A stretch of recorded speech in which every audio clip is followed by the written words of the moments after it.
Kama umewahi kusikia simu ukiweka chaji inasema neno lolote lile, fanya hivi. Nenda setting, katafuta neno imeandikwa modes and loudness.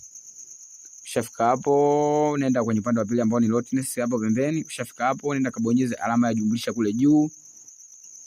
Ushabonyeza hapo, utabonyeza sehemu imeandikwa then na alama ya jumlisha chini. Ushafika hapo, kwenye sehemu ya search bar hapo andika neno read text. Hiyo ni text ya. Ushabonyeza hivyo, itakuja kama hivyo, ni hiyo ya kwanza kabisa kwenye function hapo. Ushabonyeza hapo, unasema imeandikwa enter message.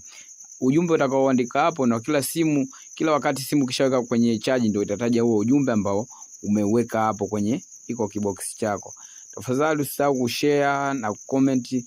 Pia unaweza kunisearch kwenye YouTube pale, YouTube channel ambayo ni Muhoni TZ. Usisahau pia na kusubscribe uweze kupata vitu vyetu mapema. Asante.